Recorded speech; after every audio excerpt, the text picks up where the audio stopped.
तो आज मैं आप लोगों को चित्रकूट के कामतानाथ धाम के दर्शन कराने के लिए चलती हूँ।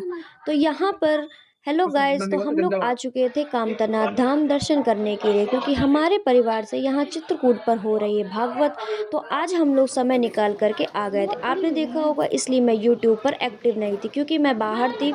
यहाँ भागवत हो रही है तो हम लोग यहाँ चित्रकूट पर रुके हुए थे, जिसकी वजह से मैं वीडियो रिकॉर्ड नहीं कर पा रही थी, जिसकी वजह से मैं यूट्यूब पर एक्टिव नहीं हो पा रही थी। तो आज मैंने सोचा कि चलो कामतानाथ जी के दर्शन करने के लिए चलते हैं, जहाँ पर हम लोग आ गए थे उनके परिक्रमा करने के लिए। यहाँ पर देखिए, हम लोग परिक्रमा करने के लिए निकल चुके हैं। कामतानाथ जी के बारे में वैसे मैं ज़्यादा कुछ नहीं जानती हूँ, लेकिन जो जानती हूँ चलो आपको बताती हूँ। कहते हैं कि कामतानाथ जी में कामदगिरी नाम का पर्वत है, जिसके चारों तरफ हम लोग होते हैं। अब कामतानाथ हो और वहाँ पर बंदर ना हो, तो ऐसा कभी हो सकता है?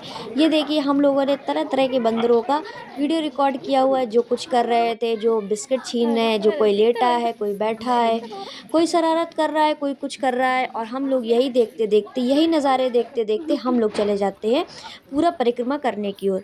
कहते हैं कि जो कामदगिरी पर्वत है, ये एक प्राचीन धार्मिक पावन स्थल है, जहाँ पर भगवान राम ने अपने वनवास का सबसे लंबा समय बिताया था।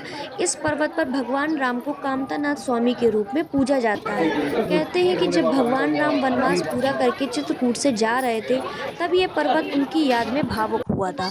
तब श्री राम ने इसे वरदान दिया था, जो भक्त यहाँ आकर सच्चे मन से परिक्रमा करेगा, उसकी सारी मनोकामनाएं पूर्ण होंगी। यह प्राचीन काल से साधु संतों और ऋषियों का प्रमुख केंद्र माना गया है। इसमें 4 प्रमुख द्वार हैं, जहां मान्यता अनुसार अलग अलग देवताओं का वास है। कुबेर, धर्मराज, इंद्र और वरुण का वास है। यहाँ पर हम लोग आ जाते हैं राम जानकी मंदिर, जहाँ पर हम लोग करते हैं दर्शन, और दर्शन के बाद हम लोग तुरंत निकल जाते हैं अपनी परिक्रमा की ओर, क्योंकि 5 किलोमीटर का ये परिक्रमा रहता है। कहते हैं कि जो भी अपनी मनोकामनाएं पूर्ण करता है, कामतानाथ जी महाराज उनकी सारी मनोकामनाएं पूर्ण करते हैं।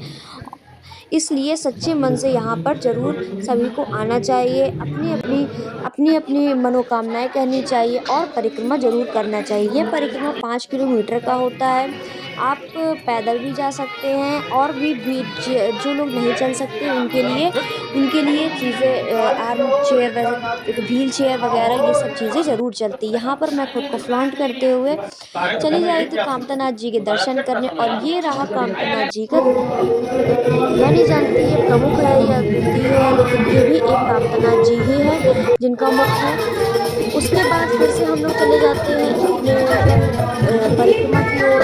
परिक्रमा था काफ़ी लंबा, तो हम लोग निकल जाते हैं। वहाँ पर हम लोग तरह तरह के मंदिरों के दर्शन करते हैं, हनुमान जी के दर्शन करते हैं, और भी अपनी बहुत सारे मंदिर मिलते हैं जहाँ पर बहुत ज़्यादा ही भीड़ लगी होती है। फिर हम लोग आ जाते हैं कामतानाथ जी के यहाँ पे, जहाँ पर इतनी ज़्यादा भीड़ होती है कि हम धक्का मुक्की करते हुए किसी तरह कामतानाथ जी के दर्शन कर लेते हैं। देखिएगा आप, अभी जा करके मैं आप लोगों को कामतानाथ जी के दर्शन कराऊंगी। ये रहे कामतानाथ जी, बोले जय कामतानाथ। फिर हम लोग वहाँ से निकल जाते हैं हनुमान धारा के दर्शन करने के लिए, क्योंकि हमारे पास समय नहीं था। तो हम लोग सोचते हैं चलो आज हनुमान धारा के भी दर्शन कर लेते हैं, लेकिन 5 किलोमीटर का परिक्रमा पूरा करते हुए हम लोग इतना थक जाते हैं, तो हम लोग हनुमान धारा की सीढ़ियाँ नहीं चढ़ पाते। कहते हैं कि हनुमान धारा में 350 सीढ़ियाँ हैं, तो हम लोग रोपवे का सहारा लेते हैं। इसमें हम लोगों को 170 रुपीज़ लगे हुए थे।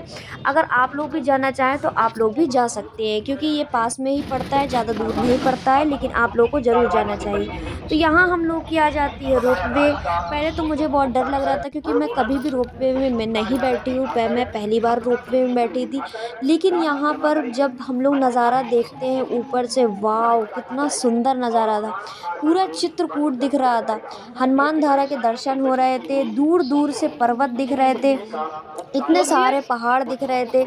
और ये रही हनुमान धारा की सीढ़ियाँ, जो कि पूरी 350 है। पहले साइड से दूसरी प्रकार की सीढ़ी थी, जो बिल्कुल खड़ी सीढ़ियाँ थी।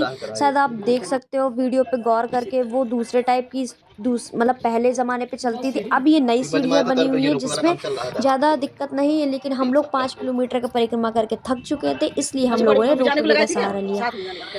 बट उसमें क्या है, यहाँ पे हम लोगों की रोपवे चलते चलते बीच में 30 सेकंड के लिए रुक गई थी, क्योंकि कहते हैं 30 सेकंड के लिए रोपवे बीच में रुक जाती है ताकि आप लोग नज़ारा देख चुके। फिर हम लोग पहुँच जाते हैं हनुमान जी के द्वार, यानी कि हनुमान धारा में दर्शन करने के लिए। यहाँ पर भी काफ़ी भीड़ लगी होती है। फिर हम लोग हाथ पैर धुल करके पहुँच जाते हैं हनुमान जी के दर्शन करने। अब जैसे तैसे हम लोगों को मिलती है हनुमान जी के दर्शन करने की। ये रहे हनुमान जी, और ये देखिए ऊपर निकल रही है धारा, इसलिए इसको बोलते हैं हनुमान धारा।